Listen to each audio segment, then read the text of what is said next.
See a few more people in the waiting room. Just going to admit the last few people coming in. No worries.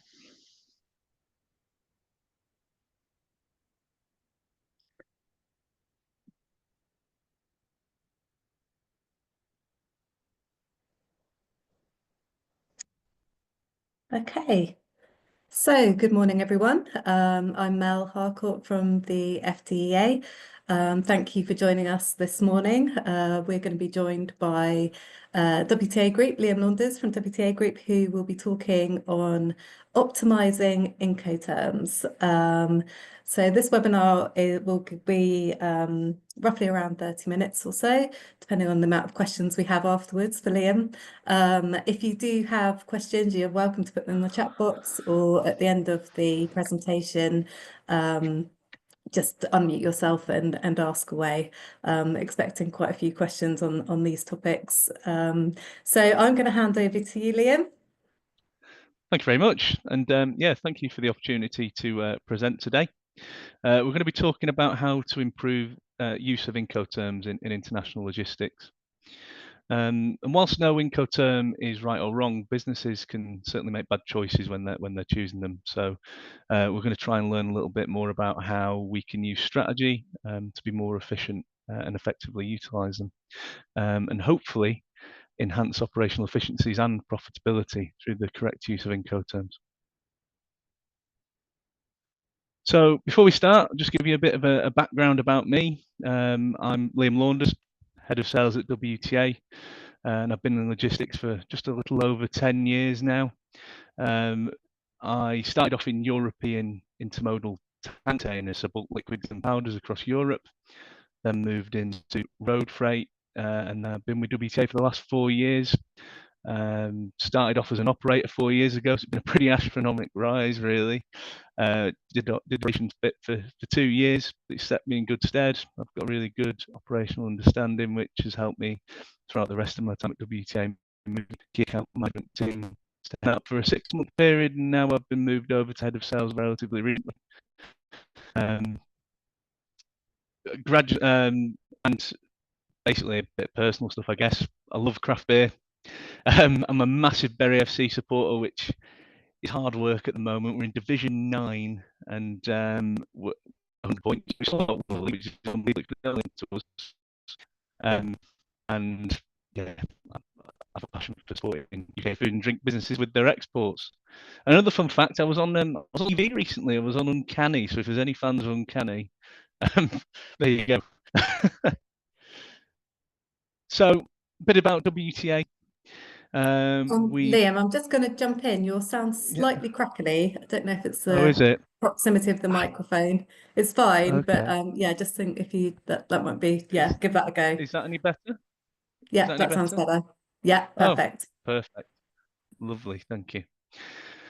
So, a bit about WTA. We've been in logistics for over 110 years, which is remarkable, I think. We've got offices in the UK, China, US, UAE, and we're looking at soon opening WTA Netherlands. Our first shipment was actually road freight from Switzerland to the UK, and it was the movement of ice, and that was in 1913.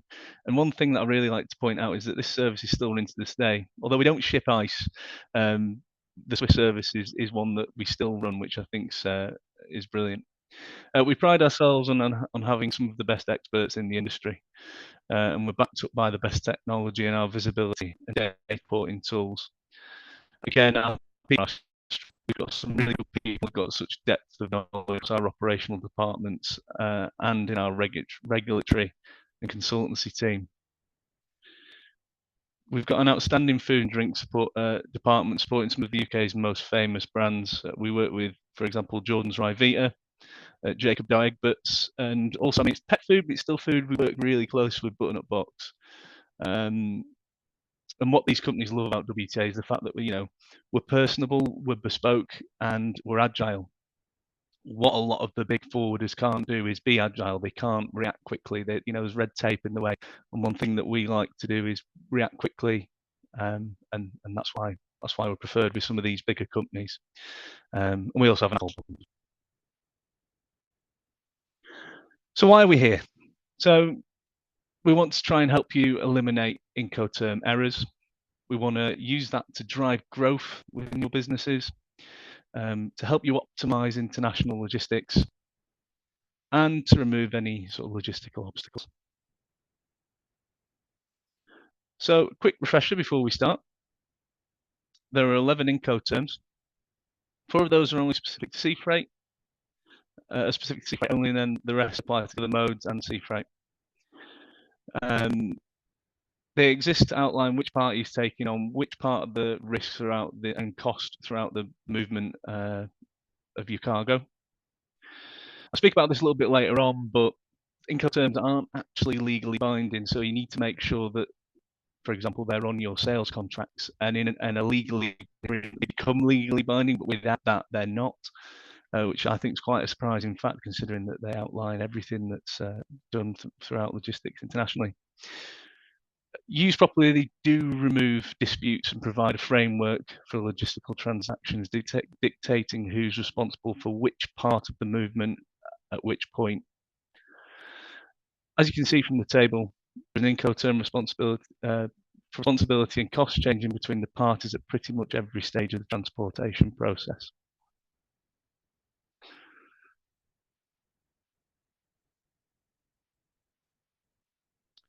So let's start with just some of the possible Incoterm mistakes shippers can make. So, number one, businesses need to factor in the total cost implications of the Incoterms into their sales price. So Incoterms which place significant financial burden on the expert will minimize. But as we go into further along in this presentation, where there is risk, there is naturally opportunity. This becomes even more pertinent when using Incoterms which place some level of customs responsibility and terminal handling charges onto the seller. If you handle a lot of the costs, this needs to be recognised and you need to ensure you don't get caught out when agreeing sales contracts. For example, if you choose FOB without realising the cost of the freight would be for your account. This would mean a huge amount of costs which you weren't anticipating for, which could end up you losing significant amount of money on the order that you've had placed from your customer. Opposite to this, on the works, they pick it up, not your problem as soon as that's picked up. It puts a lot of responsibility onto the buyer, and it can harm you in a few different ways actually. Firstly, for me, it's not great service if the buyer has to do all the logistics, and it can deter a sale if somebody's doing it on a different, a DAP term, for example. It's much more favourable to book with them rather than you doing it on an Ex Works term. And I often compare it to people in their day-to-day lives. You order something with Amazon or Wayfair, because I've ordered a shed recently, and the logistics is part of the cost. It's delivered to your door. You don't have to worry about sorting that out. It's more favourable. Whereas if you ordered something on Amazon, you have to sort out all the nitty-gritty bits in the middle. It would make it less favourable. So, and I think that people are becoming that way inclined in their supply chain and in business as well as in their personal lives. Also, on Ex Works terms, it can be impossible for the cargo to arrange the customs clearance.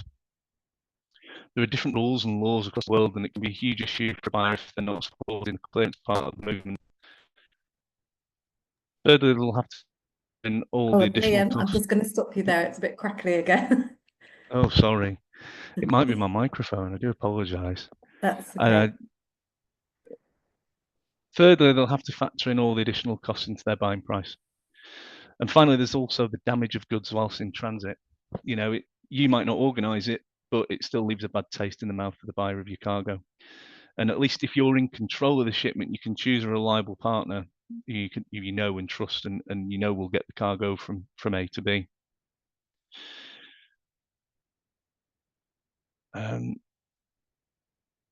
The name place on the contractual agreement needs to be highly specific to destination.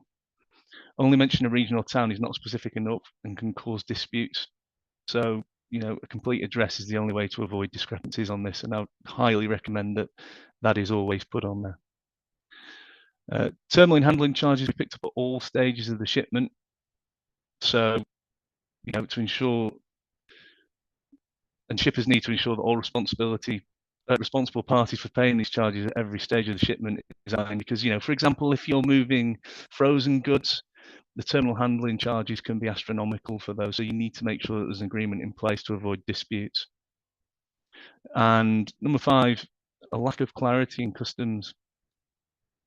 Incoterms which simplify the customs process must be used. When one party is trying to sort clearance in a foreign country, like I mentioned before, there are many different rules and laws across the laws and services and how they can be done and how that's worked out. For example, in the UK, you need an EORI number, and that's impossible for companies from overseas without a UK base. So it could create a huge amount of additional cost for your buyer and put off the sale or stop them from buying you again in future, as it just is too much hard work for them to get the cargo from you. So we're going to talk about leveraging Incoterms for your own gain. And there's a few different strategies which you can implement as a business to leverage the Incoterms as a strategic advantage. The strategy 1, there's more control of the logistics and transportation. Gives you the opportunity to make more money. And as I mentioned before, taking more responsibility does equal more risk, but with risk comes opportunity. You can build the costs into, for DAP term, it's DAP logistical costs, and you can put a profit on that. And, as well as being able to make a little bit more money out of it, when you've got a competent logistics service provider, it saves both parties money and it makes it look more favourable. For example, we saved a huge UK manufacturer. I can't name them because of an agreement we have in place. They're one of the biggest in the UK, and we've helped them expand into a couple of different markets over the years, and one of them is the US.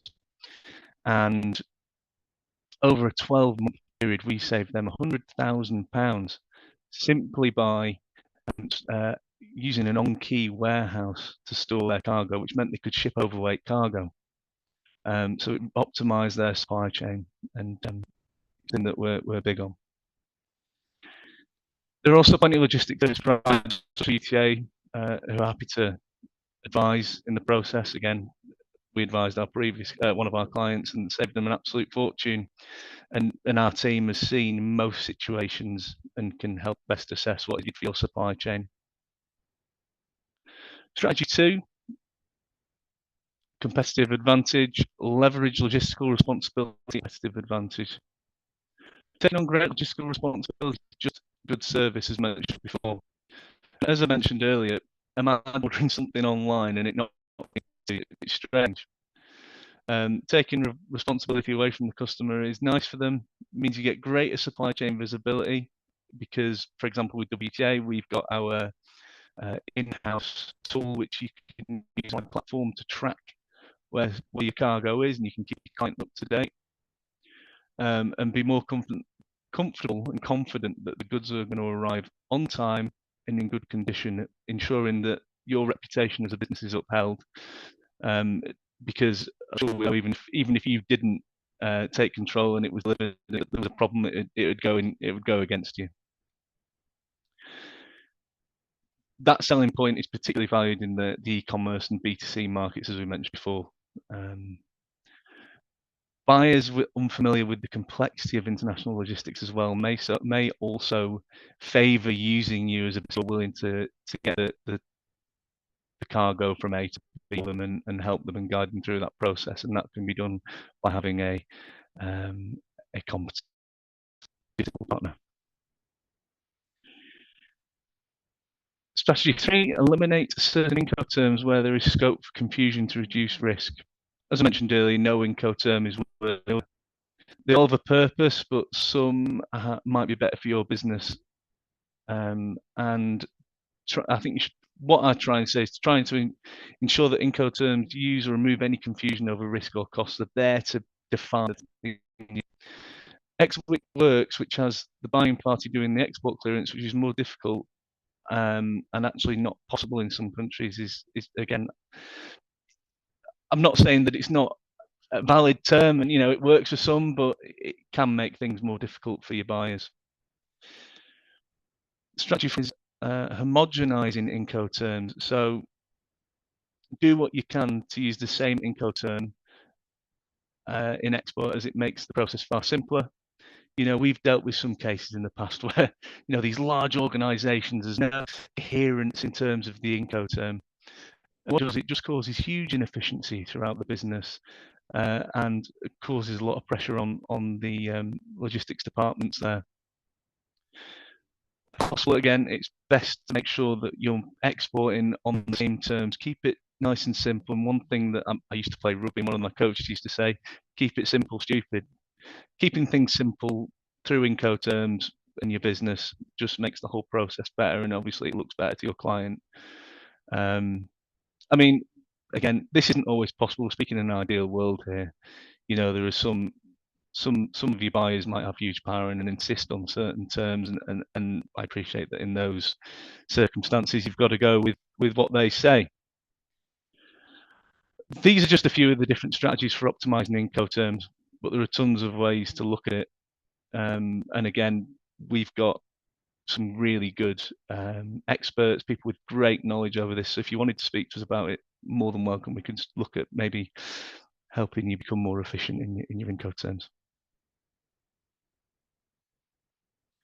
So best practices. So for me, regular training and education to ensure staff are fully informed on each Incoterm and what it means for responsibility and cost. As I mentioned before, it can cost you a fortune if you get your Incoterm wrong.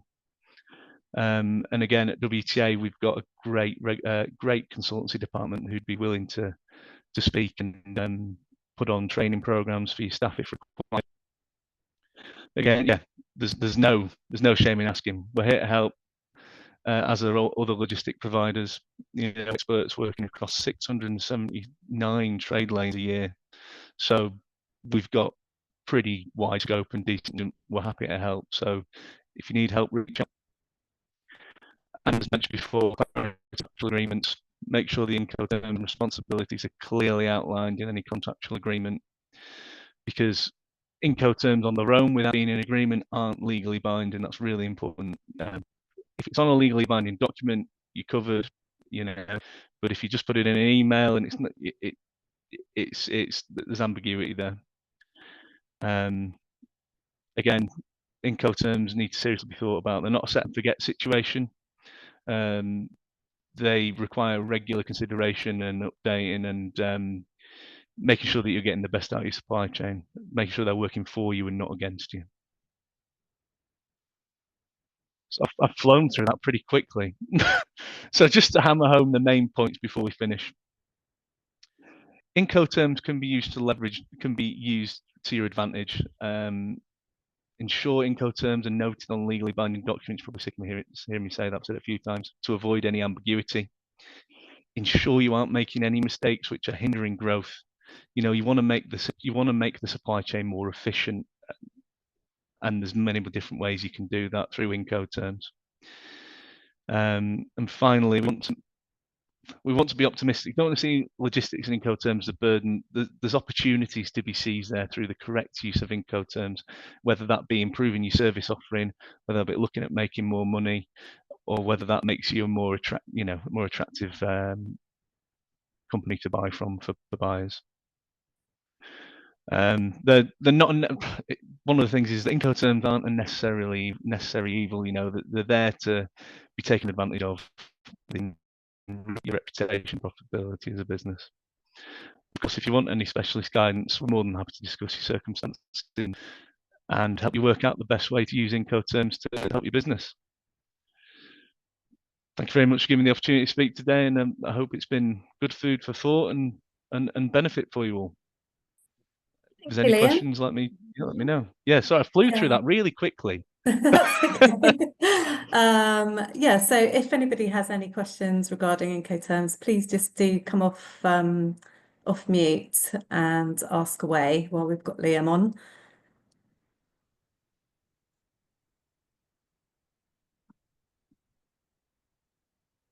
I think you've covered it well, Liam. No questions. Oh, well, there we go. Yeah, I mean, do you Lovely. find many companies using the incorrect Incoterms? Do you find that a lot, or? We have it occasionally. We had one recently where the location named was It was a PO postcode, and what they didn't realise is that that was the Isle of Wight. So that, yeah, exactly. So that incurred a huge amount of cost for them. But Yeah. on the whole, a lot of people generally have it right, but there are certain efficiencies which can be made within Incoterms, as mentioned.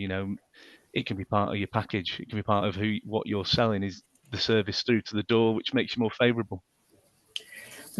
Can I ask a quick question, Liam? And it's on one of the Incoterms you haven't mentioned, which is the DDP. Yep. And that's one of the Incoterms that we're looking at, and we've used it a few times, but there seems to be some customs issues when it comes to who pays for duty and VAT in the market. Okay, so DDP would mean if you're the seller and you're selling the product overseas, that the cost for that would come back to you on that. Yeah. So we have all the costs. So say, for instance, Germany, would we be liable for the German VAT, or is the customer liable for the German VAT? If it's DDP, the costs would come back to you on that. That is back to us. Okay. Yeah. If it was DAP, then the buyer of the cargo would be responsible for those customs charges. Okay, thanks. Sorry, it was Kate at Bar Soft Drinks, but thank you for that, Liam. Lovely. Thanks. No problem. Thank you. Anyone else got a question? Okay, well, thank you. What I'll do then is I will send Liam's presentation round after the webinar, along with his slides and contact details. And if you do have any questions or need some advice on Incoterms for your business, then please do get in touch with Liam, who'd be happy to help you and give you some guidance on your specific products and shipping them to different countries around Europe. Okay, thank you very much. Awesome. Thanks, Thank Liam, you. for your time. Thank you. Bye. Cheers. Thank you all. Thank you. See you. Bye. Bye-bye.